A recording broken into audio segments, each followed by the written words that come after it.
असद के सत्ता से हटने के 48 घंटे में आखिरकार 480 हवाई हमले इजराइल ने क्यों किए? इजराइल ने नक्शा बदलना शुरू कर दिया है। तो वहीं दूसरी तरफ बांग्लादेश की टीम क्या अगरतला की तरफ बढ़ रही है और अमेरिका ने क्या कहा है, कैसे अपने मामलों को सुलझाने के लिए कहा है। जियोपॉलिटिक्स में बहुत कुछ चल रहा है, हमेशा की तरह जानने को मिलेगा बहुत कुछ। आइए जानते हैं इन खबरों को विस्तार से। सीरिया में राष्ट्रपति बशर अल असद के सत्ता से हटने के बाद इजराइल ने देश में बड़े पैमाने पर सैन्य हमले किए हैं। इजरायली रक्षा बलों ने घोषणा की है कि पिछले 48 घंटों में सीरिया में लगभग 480 हवाई और जमीनी हमले किए गए, जिनमें महत्वपूर्ण सैन्य प्रतिष्ठानों और हथियारों के भंडार को निशाना बनाया गया। आईडीएफ ने कहा कि इन हमलों का उद्देश्य सामरिक हथियारों को आतंकवादी संगठनों जैसे हमास, हिजबुल्लाह और ईरान समर्थित गुटों के हाथों में जाने से रोकना है। हमलों में प्रमुख शहरों जैसे कि दमिश्क, होम्स, टार्टस, लताकिया और पालमायरा में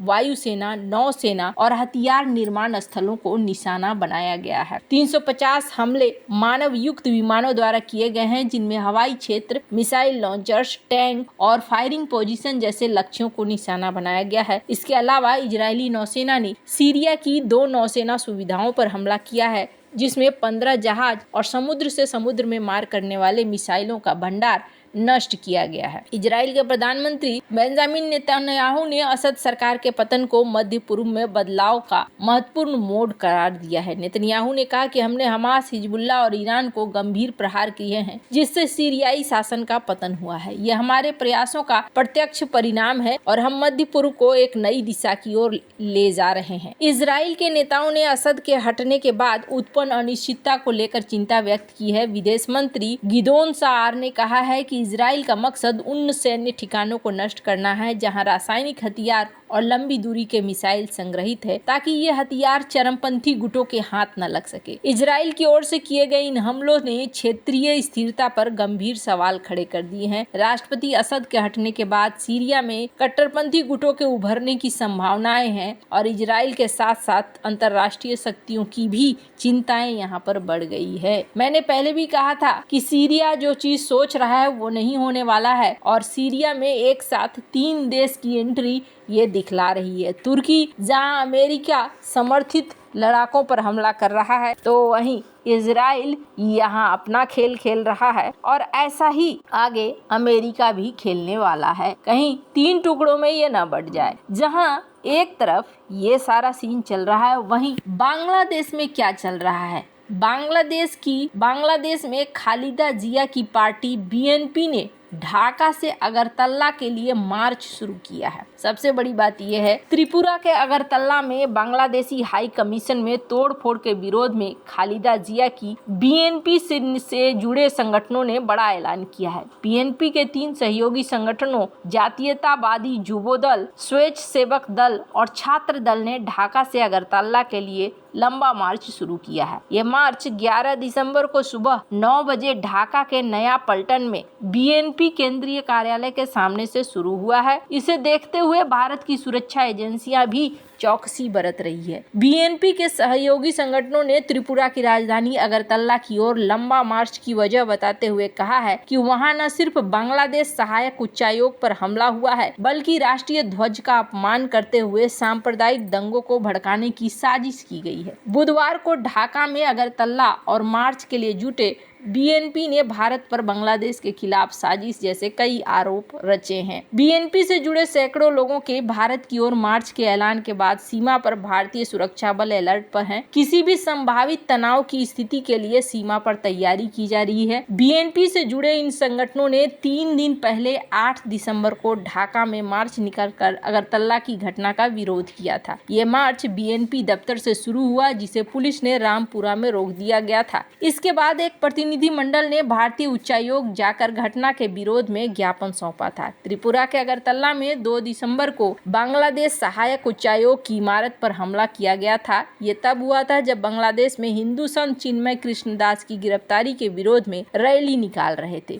इस दौरान कुछ लोग उच्चायोग में घुस गए थे। आरोप यह है कि इन लोगों ने बांग्लादेश का झंडा उतार कर आग के हवाले करते हुए तोड़फोड़ की थी। भारत सरकार ने इस घटना पर खेद भी जताया। बांग्लादेश में इस साल अगस्त में शेख शेख हसीना की सरकार गिर गई और इसके बाद से बांग्लादेश और भारत के रिश्तों में तनाव देखा जा रहा है। पूर्व पीएम खालिदा जिया की पार्टी बीएनपी खास तौर से भारत पर आक्रामक है। बीएनपी के नेताओं का कहना है कि भारत की कोशिश बांग्लादेश को बदनाम करने और हिंसा को फैलाने की है। अब ये अगरतला में घुसना चाह रहे हैं। अगर ये इस तरीके से आगे बढ़ते हैं तो फिर जाहिर तौर पर सीमा पर एक अलग स्थिति खड़ी हो जाएगी। कभी कभी ऐसा लगता है जैसे बांग्लादेश जिस तरीके से कर रहा है, बांग्लादेश ये कह रहा है कि आओ और हम पर हमला करो। आखिरकार बांग्लादेश में ऐसा क्यों सोच चल रहा है? जब मुलाकात हुई थी और भारत ने कहा था कि आपके यहाँ हिंदुओं का उत्पीड़न हुआ, अल्पसंख्यकों के साथ ऐसा वगैरह चीजें हुई, तो इन्होंने कहा था कि नहीं ये सारी फेक न्यूज है, गलत है। पर बाद में इन्होंने स्वीकार किया कि नहीं, 88 इस तरह की घटनाओं को दर्ज किया गया कि हाँ जी यहाँ पर इस तरीके की 88 घटनाएं हुई थी। अब जो चीजें चल रही है वो एकदम से भारत को हल करने नहीं देने वाली सीन में चल रहा है। अमेरिका ने इस बीच भारत और बांग्लादेश से अपने मतभेदों को शांतिपूर्ण तरीके से सुलझाने की अपील की है। विदेश मंत्रालय के प्रवक्ता मैथ्यू मिलर ने मंगलवार को दोनों देशों को आपसी बातचीत के जरिए हर मुद्दे का समाधान करने का आह्वान किया। भारत के विदेश सचिव की हाल ही में हुई बांग्लादेश की यात्रा पर पूछे गए एक सवाल के जवाब में मिलर ने कहा कि हम चाहते हैं कि सभी पक्ष अपने मतभेदों को शांतिपूर्ण तरीके से हल करें। इससे पहले विदेश सचिव विक्रम मिस्री ने सोमवार को बांग्लादेश की यात्रा की थी और बांग्लादेश में अल्पसंख्यकों की सुरक्षा पर भारत की चिंताओं से उसे अवगत कराया था। मिस्री ने अपनी यात्रा के अंत में ढाका में कहा कि मैंने बांग्लादेश के अंतरिम सरकार के साथ मिलकर काम करने की भारत की इच्छा को उजागर किया है। साथ ही हमें हाल के कुछ घटनाक्रम और मुद्दों पर चर्चा करने का अवसर भी मिला। मैंने अल्पसंख्यकों की सुरक्षा और कल्याण से संबंधित चिंताओं से उन्हें अवगत भी कराया है। ऐसा लगता है जैसे कि ये कह रहे हो कि आओ और आकर हमसे युद्ध करो। अब इसके पीछे क्या है? क्यों भड़काने की कोशिश की जा रही है? क्यों ऐसा करने का कोशिश किया जा रहा है? क्या ये पाकिस्तान द्वारा पूरा प्लानिंग है या फिर किसी और देश के द्वारा प्लानिंग है? इस चीज को लेकर संशय बना हुआ है, लेकिन कुछ तो है जो यहाँ चल रहा है और इस वजह से भारत के लिए चीजें और भी ज्यादा कॉम्प्लिकेटेड होती जा रही हैं। भारत को इस चीज को समझने की जरूरत है। और इसी बीच एक चीज और देखने को मिल रहा है, बांग्लादेश से जो अमेरिका दूरी बनाया करता था, वो अमेरिका यहाँ पर डिफेंस डायलॉग स्टार्ट करना चाहता है। कल ही हवाई में बांग्लादेश और यूएस का डिफेंस डायलॉग शुरू होगा। अब जब तक यहाँ पर डोनाल्ड ट्रंप नहीं आते हैं तब तक इस मामले में कुछ भी कह पाना बहुत जल्दबाजी होगी। क्या चाहता है? और बांग्लादेश, एक बात तो बिल्कुल निश्चित है कि बांग्लादेश रिश्तों को सही करने के मोड में नहीं दिख रहा है और ना ही इस वक्त उन्हें ये दिख रहा है कि हमें अपनी इकोनॉमी को संभालना है, अपने देशवासियों को संभालना है। अभी बांग्लादेश से सिर्फ एक खबर आती है और वो खबर है भारत के विरोध में किस तरीके से आगे बढ़ना है। यही चीज ज्यादा चलती है।